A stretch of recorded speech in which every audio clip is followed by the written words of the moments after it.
Hello everyone.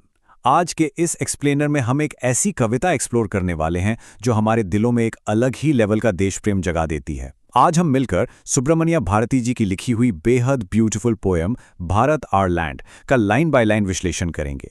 सो बिना किसी delay के लेट्स डाइव राइट इन। हम इसको इस तरह समझेंगे कि इसका हर एक वर्ड, हर एक इमोशन हम सबके दिमाग में बिल्कुल क्लियर हो जाए।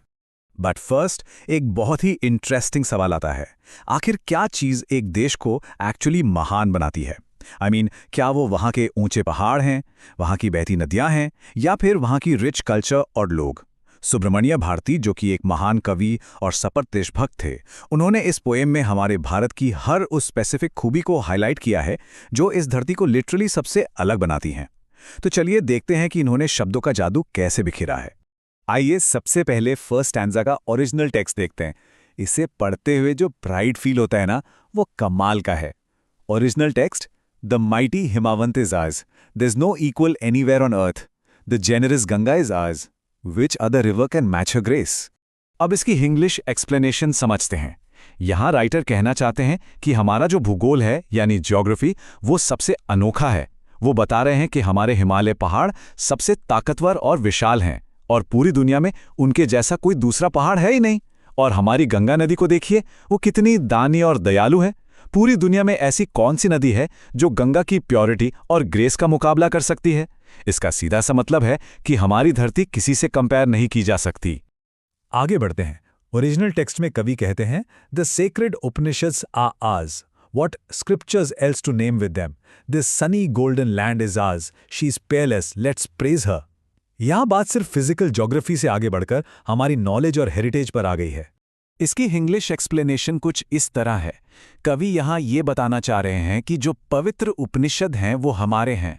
ये हमारे महान धार्मिक और फिलोसॉफिकल ग्रंथ हैं, और सच कहें तो इनके जैसा डीप ज्ञान देने वाला कोई और स्क्रिप्चर दुनिया में है ही नहीं। हमारी ये जो धरती है, ये धूप से खिली हुई एक सुनहरी और अनमोल लैंड है। ये कंप्लीटली अनमैच्ड है। इसलिए आओ हम सब मिलकर इसकी तारीफ करें, इसका गुणगान करें। चलिए अब इस सेक्शन के वर्ड मीनिंग्स देख लेते हैं ताकि कॉन्सेप्ट बिल्कुल क्रिस्टल क्लियर हो जाए। पहला वर्ड है हिमावंत, जिसका सिंपल मीनिंग है हिमालयाज या हिमालय पर्वत। दूसरा वर्ड है जेनरस, जिसका मतलब होता है दानी या गिविंग। जैसे हमारी गंगा नदी सबको अपना जल देती है बिना किसी भेदभाव के। और तीसरा इंपॉर्टेंट वर्ड है पियरलेस, जिसका मतलब है बेजोड़ या अनमैच्ड, यानी ऐसी चीज जिसकी किसी और से तुलना न की जा सके। हमारी धरती बिल्कुल ऐसी ही पियरलेस है। Okay, moving on to the next part. Original text पर ध्यान दीजिए। Gallant warriors have lived here, many a sage has sanctified this land, the divinest music has been heard here, and here all auspicious things are found. पढ़ने में ही एक अलग ही energy और गर्व का एहसास होता है ना? अब आती है इसकी इंग्लिश एक्सप्लेनेशन। इसका मतलब है कि इस मिट्टी में, इस जमीन पर बड़े बड़े बहादुर और वीर योद्धा रहे हैं जिन्होंने देश की रक्षा की है।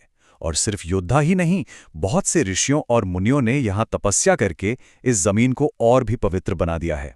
यहाँ राइटर कहना चाहते हैं कि इस धरती पर सबसे स्वर्गीय, सबसे प्योर संगीत सुना गया है और दुनिया की हर शुभ और अच्छी चीज यही मिलती है।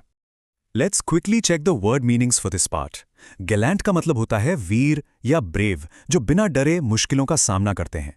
सेज का मतलब है ऋषि, मुनि या एक वाइज पर्सन। फिर आता है सैंक्टिफाइड, जिसका मीनिंग है पवित्र किया या मेड होली, जैसे ऋषियों के ज्ञान ने इस जमीन को सैंक्टिफाई किया है। और लास्ट में ऑस्पिशियस, जिसका मतलब होता है शुभ या फेवरेबल, जो गुड लक या पॉजिटिविटी से जुड़ा हो। अब आते हैं कविता के आखिरी हिस्से पर। ओरिजिनल टेक्स्ट कुछ इस तरह है। Here Brahma knowledge has taken root, and the Buddha preached his Dhamma here. Of hoary antiquity is Bharat, she's peerless, let's praise her. In lines में स्पिरिचुअलिटी और हिस्ट्री का एक बहुत ही शानदार, एकदम माइंड ब्लोइंग कॉम्बिनेशन है। आइए इसकी इंग्लिश एक्सप्लेनेशन को समझते हैं। यहाँ कवि एक्चुअली ये पॉइंट मेक कर रहे हैं कि ये वही जगह है जहाँ ब्रह्मा नॉलेज यानी परम ज्ञान और सृष्टि के निर्माण का ज्ञान, उसकी जड़ें जमा हुई हैं। और ये वही मिट्टी है जहां भगवान बुद्ध ने अपना धम्मा यानी धर्म, शांति और अहिंसा का संदेश पूरी दुनिया को दिया। भारत का इतिहास बहुत ही प्राचीन है, ये बिल्कुल बेजोड़ है, इसलिए हम सबको इसकी जय जयकार करनी चाहिए। यहाँ वर्ड मीनिंग्स में एक बड़ा ही कॉम्प्लेक्स सा फ्रेज आया है जिसे समझना जरूरी है। फ्रेज है होरी एंटिक्विटी। इसको अगर आसान शब्दों में समझें तो इसका मतलब है बहुत ही पुराना इतिहास या very ancient and old times. कवि ने इस फ्रेज का यूज इसलिए किया है ताकि वो दिखा सकें कि भारत की महानता कोई नई बात नहीं है। हमारा इतिहास इतना गौरवशाली है और तब से चला आ रहा है जब शायद बाकी दुनिया ने सभ्यता ठीक से देखी भी नहीं थी। सो फाइनली आते हैं चैप्टर समरी एंड मॉरल पर। तो इस पूरी कविता का सार और सीख यही है कि भारत पूरी दुनिया में सच में यूनिक है। चाहे वो हमारी विशाल प्रकृति हो, सदियों पुराना ज्ञान हो या हमारा ग्लोरियस इतिहास हो, हम हर चीज में सबसे समृद्ध हैं। और इसका मॉरल बहुत ही सिंपल और पावरफुल है। Be proud of our heritage.